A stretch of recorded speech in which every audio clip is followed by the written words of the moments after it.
अस्सलाम वालेकुम, hello everyone. उम्मीद करती हूँ आप लोग सब खैरियत से होंगे। मैं भी बिल्कुल ठीक हूँ। और ये लीजिए, हमारी सब रेडी हो गई हैं चीज़ें। बैग मैंने पैक कर लिए हैं, शॉपिंग मेरी हो गई है डन। और हम कहाँ जा रहे हैं ये तो आपको मेरी वीडियो फुल वॉच करने के बाद पता चलेगी। तो ये कुछ मैंने चीज़ें ख़रीदी जो मुझे अपने भाई के लिए लेके जानी थी। और बस हम फिर रवाना हो गए। और हैदराबाद से कराची जाना उतना ही डिफ़िकल्ट होता है जितना आप अपनी डेस्टिनेशन के लिए जा रहे होते हैं। बहुत टायरिंग हो जाता है क्योंकि you have to wake up early, क्योंकि जाना होता है तो आपको जल्दी उठना पड़ता है। और उसके बाद बस फिर गाड़ी आ गई और हमने सारा सामान अपना लोड किया गाड़ी में और भाई हम रवाना हो गए। और मैं रास्ते में देखती हुई जा रही थी, रास्ते में रिवर इंडस भी आया जो कि थोड़ा कम हो गया था पानी बीच में। ज़ाहिर है जब बारिशें हो रही थी तो बहुत ज़्यादा पानी था, अब जो है पानी थोड़ा कम हो गया है। और बस मैं ऐसे बैठी हुई यही सोच रही थी कि जल्दी से सफ़र हो पूरा ताकि वहाँ कराची पहुँचे, क्योंकि फिर हैदराबाद और कराची में पहले तो बहुत ज़्यादा फ़र्क लगता था, लेकिन ये कि अब थोड़ा सा कम है, सड़क भी अच्छी है।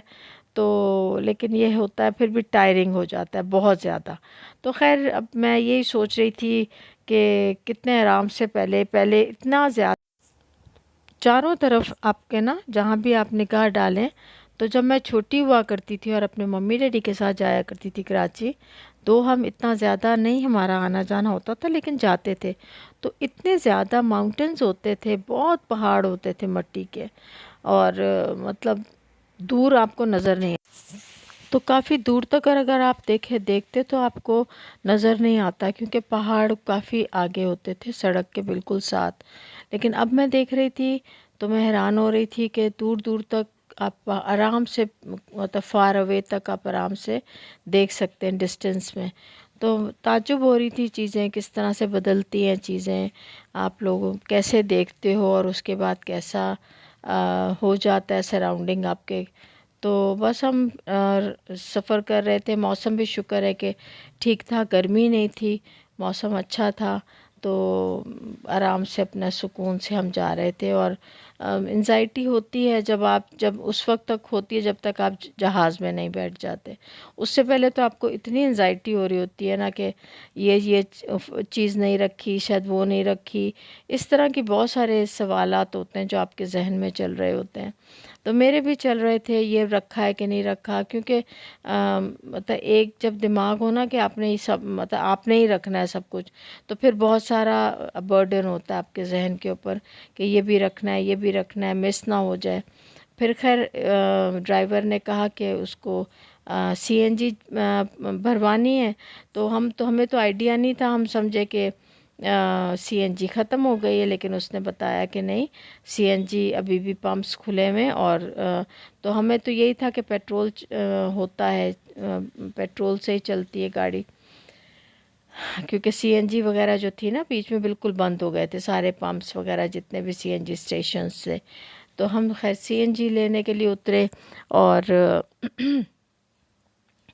फिर थोड़ा सा मेरे हस्बैंड को अपने थोड़ा, उन्होंने कहा थोड़ी मैं थोड़ा सा वॉक कर लेता हूँ। तो उन्होंने, वो मेरे हस्बैंड उतरे, थोड़ा सा वॉक किया, मैं तो बैठी हुई थी क्योंकि आपको पता है यहाँ कहाँ उतर के इंसान कहाँ जाए, अजीब सा ही लग रहा होता है ना। तो मैंने कहा कि यही बेहतर है कि मैं गाड़ी में बैठी रहूँ, मुझे वॉक वगैरह नहीं करना। और यही कोशिश यही थी कि जितना जल्दी हो सके हम कराची के लिए रवाना हो जाएं। अब आप ये देखें यहाँ पर बिल्कुल कितनी दूर तक आपको नज़र आ रहा है ना। और जब मैं छोटी होती थी और बिल्कुल जैसे लगता था सड़क के बिल्कुल साथ इतने बड़े बड़े पहाड़ होते थे, जैसे ये पहाड़ नज़र आ रहे हैं। और उस टाइम भी ऐसे होते थे, इतने बड़े बड़े पहाड़ होते थे कि आपको दिखता नहीं था दूर क्या है। अब आप दूर तक आराम से देख सकते हैं कि क्या है, कोई कंस्ट्रक्शन हो रही है, मतलब इतनी हाईवे पे कंस्ट्रक्शन हुई है कि इन सब पहाड़ों को उन्होंने तोड़ तोड़ के इसमें से पत्थरों को बजरी बना के और सारा यूटिलाइज़ किया अपनी कंस्ट्रक्शन में। तो दैट इज़ गुड, ठीक है, चलो सही है। लेकिन बहरहाल आपका जो होता है सारा जो बचपन में आपने सीन देखा होता है वो सीन बिल्कुल वॉश आउट हुआ होता है। तो रास्ते में काफ़ी कंस्ट्रक्शंस भी हो रही थी, फिर आपकी मिल्स भी बहुत ज़्यादा मुझे नज़र आ रही थी। कुछ तो थी जो पहले भी देखी हुई थी और कुछ जो थी वो न्यू थी। तो अच्छा है, लोगों के लिए रोज़गार भी ज़ाहिर है बन रहा है और आराम से लोग अपने रोज़गार कमा रहे हैं। जो हैदराबाद में रहते हैं या कराची में रहते हैं, ज़ाहिर है बीच में रहने की भी जगह होगी उनके लिए। तो अच्छा लगा मुझे ये भी देख के कि चलो कंस्ट्रक्शन हो रही है तो रोज़गार का एक ज़रिया लोगों के लिए बन रहा है। तो बस हेवी ट्रैफिक भी थी और इतना ज़्यादा रश नहीं था, जिसमें सड़क अच्छी हो गई है, वरना पहले बहुत डर लगता था ना, बहुत खड्डे होते थे और बहुत रफ़, बिल्कुल रफ़ लोग चलाते थे। लेकिन उस दिन क्योंकि हम तकरीबन 7 सवा 7 हम घर से निकल गए थे, तो इतना ज़्यादा रश नहीं था। और हम मतलब बस यही वेट कर रही थी मैं तो बार बार के, ज़ाहिर है दुआ सबसे पहले, तो दुआ सफ़र से सबसे पहले दुआ शुरू की। दुआ के बाद फिर यही था कि जितना जल्दी हो सके हम लोग कराची पहुँचें और एयरपोर्ट पहुँच के अपनी सारा बोर्डिंग वगैरह करवा लें।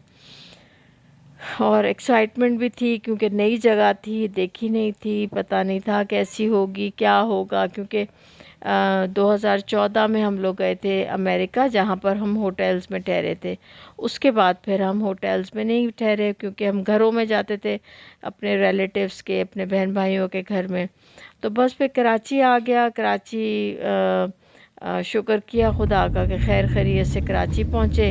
ये कराची के गेट्स थे जो नज़र आ रहे थे, और फिर हमने इनको क्रॉस किया और बस फिर कराची एंटर हो गए। उसके बाद एयरपोर्ट पहुँचे, फिर ये सारा सामान उतारा ड्राइवर ने, वो जो रेंट कार में जो हमने ली थी, रेंट कार की थी।